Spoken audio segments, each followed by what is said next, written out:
देश में गोरखपुर मंडल के लोग टॉप पे रहे हैं। इतने कार्यकर्ता उत्साहित रहे, इतनी बड़ी भीड़ रही, इसके लिए आप सभी लोगों को बहुत बहुत धन्यवाद। अब साथियों, इधर 18 तारीख को लखनऊ में मेरा 18 मंडल पूरा हुआ। 19 को मैं आया अयोध्या। 20 से मैंने फिर आपके सेक्टरों में जाने का काम शुरू किया। 20 तारीख को मैं अयोध्या जनपद के सेक्टर में रहा। 21 को सुल्तानपुर, 22 को जौनपुर, 23 को आजमगढ़। आज 24 तारीख में अभी कुशीनगर जनपद से एक सेक्टर में काम करके आ रहा हूं और दूसरा आपके इस गोरखपुर के जो शहर के पूर्वी ग्रामीण सीट के ये सेक्टर का नाम आपके गोरखपुर ग्रामीण विधानसभा सेक्टर नौसढ़ 19 नंबर में मौजूद हूं। और जो मैं करने आया था वो तो पूरी तरह से काम पूरा है। आज यही था कि सेक्टर की कमेटी कैसी है, बनी है कि नहीं बनी है, बूथ के लोग हमारे एक्टिव हैं कि नहीं है। तो जो मुझे इस नौसढ़ सेक्टर के लोगों में देखने को मिला तो हमें लगता कि 9 में सचिव भी लगभग सभी पूरे हैं। 8 सचिव, एक सचिव कहीं कोई किसी कारण से बीमार है, शायद वो नहीं आए हैं। बाकी 9 बूथ के अध्यक्ष, बूथ की कमेटी भी 99, विधानसभा कमेटी भी पूरी। इसके लिए मैं आप सभी सेक्टर वालों को, हमारे जो सेक्टर अध्यक्ष हैं, पूरी कमेटी है और जो यहाँ के जिम्मेदार लोग हैं, क्योंकि आप लोगों ने जिस तरह से सहेजा है अपनी कमेटी को, मैं आप सबको बहुत बहुत धन्यवाद देता हूं, आप सबको बधाई देता हूं। रही बात कैडर की, कैडर हमने आपके यहाँ मंडल में पूरी तरह से सभी लोगों को बताने का काम किया था। और आज के दिन चाहे यूट्यूब पे सर्च कर लो, चाहे गूगल पे विश्वनाथ पाल प्रदेश अध्यक्ष बीएसपी डाल दो, पूरा कैडर आपको मिल जाएगा। और लगभग सभी लोगों के पास ये मोबाइल है और खूब लोग सुन रहे हैं।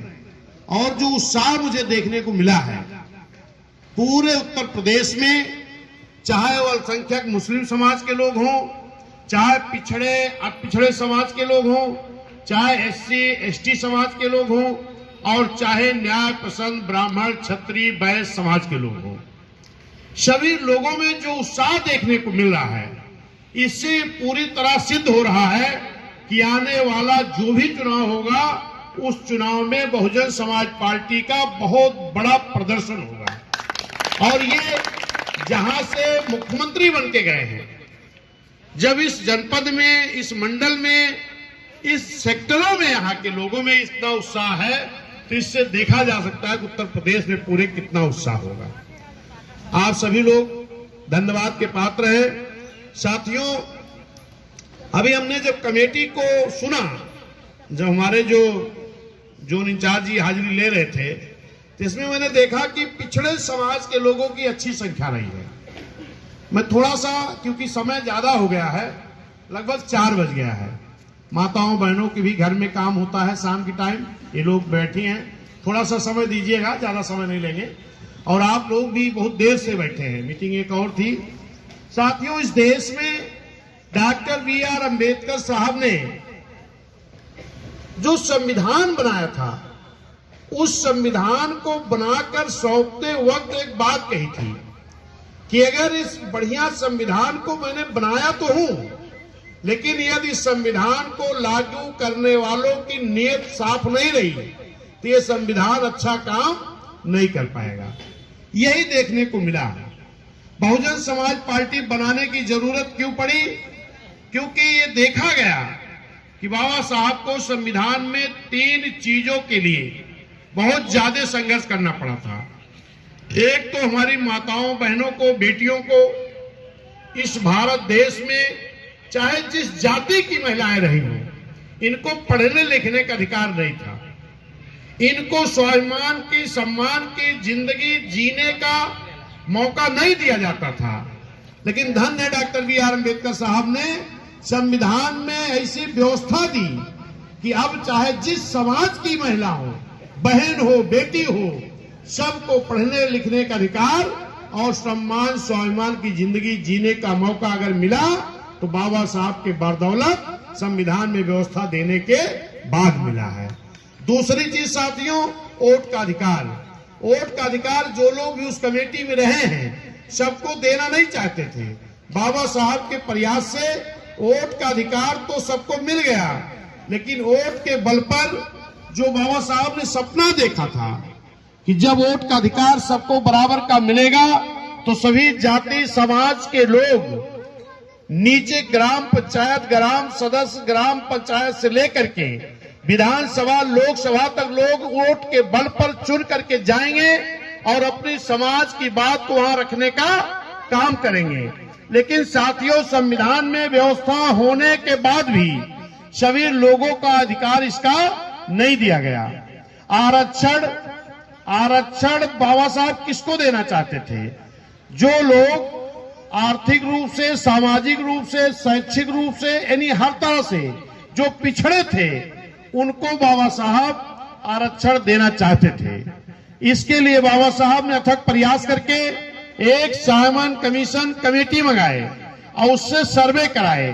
लेकिन मेरे पिछड़े समाज के लोगों, जब सर्वे कमेटी आई तो बाबा साहब दिन भर सर्वे कमेटी के साथ में रहते थे और रात में पिछड़ों के मोहल्लों में जाते थे कि कल आप लोग भी सर्वे कमेटी को अपनी पूरी बात बता देना ताकि आपको भी पूरा आरक्षण मिल जाए।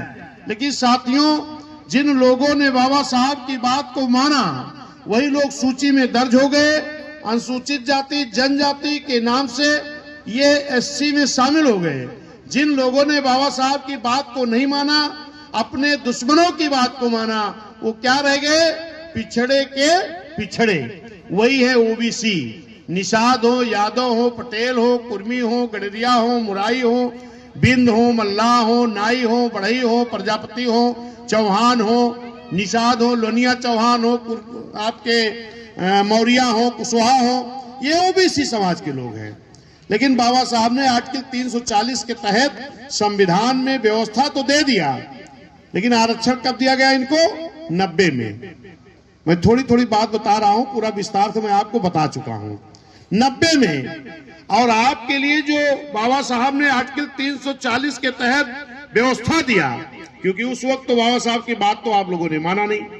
जब आर्टिकल 340 के तहत दिया तो फिर जब आपका सर्वे हुआ फिर से काका कालेरकर आयोग के हिसाब से, तो 55 में आपकी रिपोर्ट आ गई और लागू कब हुआ? 90 में। यानी जरा गौर करिए, तमाम हमारे यादव समाज के लोग भी यहाँ बैठे हैं, निषाद समाज के लोग हैं, हर पिछड़ी जाति के लोग हैं। आप लोग इस पे गौर करिए कि बाबा साहब के संविधान में व्यवस्था भी थी और आरक्षण देने के लिए रिपोर्ट भी आ गई। कब आ गई? 55 में। और आपको आरक्षण कब मिल रहा? 90 में। कितने साल? 35 सालों तक इस देश के हुकूमत करने वाले लोगों ने संविधान में व्यवस्था होने के बाद भी आपको आरक्षण देने का काम नहीं किया। यही मैंने अभी कहा था। क्या? कि बाबा साहब ने कहा था कि अगर नियत साफ करके इस देश के लोगों ने संविधान लागू नहीं किया तो संविधान में व्यवस्था होने के बाद भी आपका भला नहीं हो सकता। बीएसपी बनानी क्यों पड़ी? क्योंकि धन है मानवर कांसी राम साहब मान्य ने देखा कि बाबा साहब संविधान बना के तो चले गए, संविधान में व्यवस्था भी दे गए, लेकिन इस देश की हुकूमत करने वाले बेईमान लोग इस देश में सारी सुविधाएं नहीं दे रहे हैं। तो मंडल कमीशन 90 में लागू कैसे हुआ? विस्तार पे नहीं जाएंगे, लेकिन यदि बहुजन समाज पार्टी, मानवर कांसीराम साहब, मान्य बहन जी अगर अथक प्रयास नहीं किए होते तो 35 साल बाद भी पिछड़ों को आरक्षण नहीं मिला होता। अगर मिला तो बहुजन समाज पार्टी, मानवर कांसीराम साहब, मान्या बहन जी के बदौलत मिला। इस चीज को हमारे ओबीसी पिछड़े समाज को कभी भूलना नहीं चाहिए। जिला पंचायत सदस्य यादव जी, समझ लीजिए इस बात को, यह एहसान नहीं भूलना चाहिए। आज हम कहते हैं कि पिछड़ों की पार्टी है, वो पिछड़ों की पार्टी नहीं है, वो खाली कुछ लोगों की पार्टी है। एक क्षेत्रवादी पार्टी है और एक बिरादरी की, वो भी इधर की बिरादरी की नहीं, उधर की बिरादरी की। जब 5000 भर्ती हुई थी तो लिस्ट उठा के देख लेना, इधर के यादव लोग भी देखते रह गए थे, उनका नंबर नहीं लगा था। तो साथियों, बीएसपी एक ऐसी पार्टी है जो सबको पूरा हक अधिकार देना चाहती है। आपका आरक्षण कब लागू हुआ? 90 में, 35 साल बाद। आप आ जाइए वोट पे। वोट का अधिकार माननीय बाबा साहब ने वोट का अधिकार सबको बराबर का बड़ी मेहनत से दिया। और वोट पड़ना कब शुरू हुआ? 52 में। लेकिन पिछड़े समाज के लोगों, ये 52% आबादी तो है आपकी, लेकिन राजनीतिक भागीदारी आपकी कितनी थी? मात्र 1.5 से 2%। कितनी? 1.5 से 2%। इसको समझिए बात को।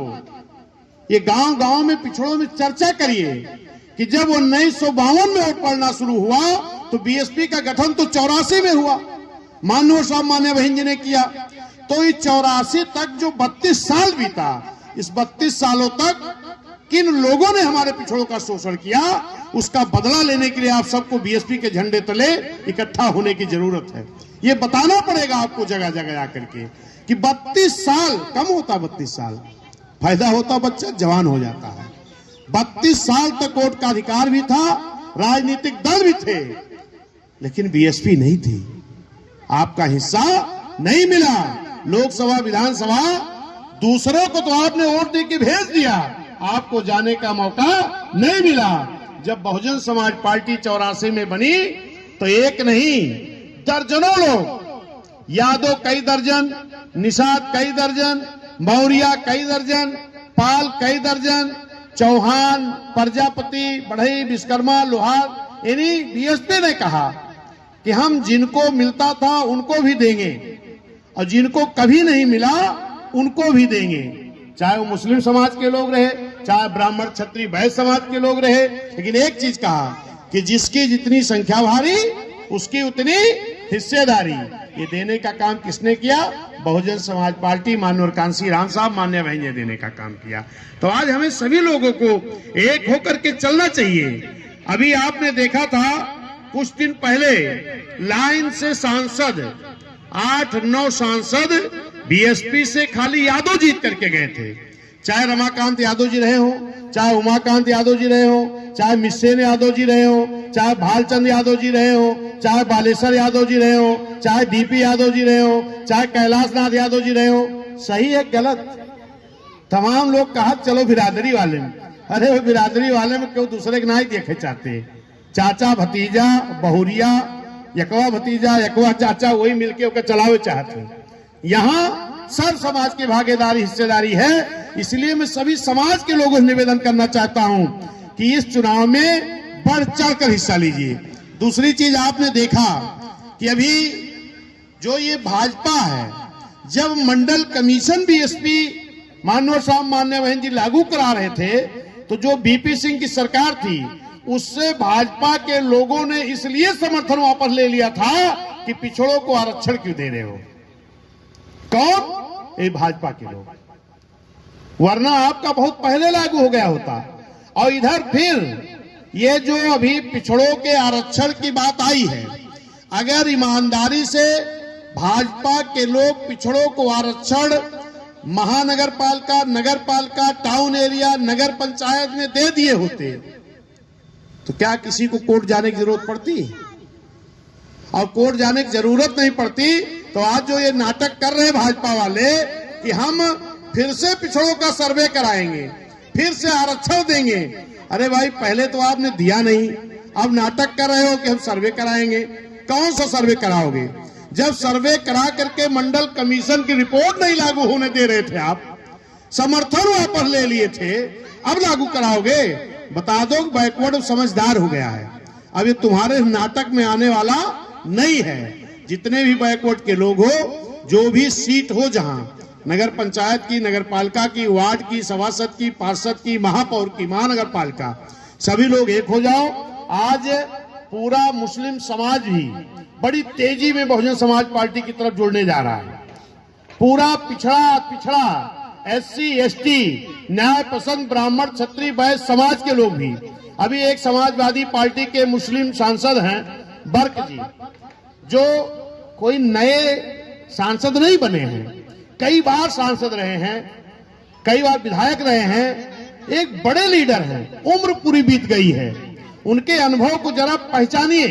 उन्होंने क्या कहा कि बिना बहन मायावती जी के, बिना बहुजन समाज पार्टी के, पिछड़ों का, अति पिछड़ों का, मुस्लिमों का, एससी एसटी के लोगों का, न्याय पसंद ब्राह्मण क्षत्रिय वैश्य समाज के भी लोगों का भला इस देश में नहीं हो सकता।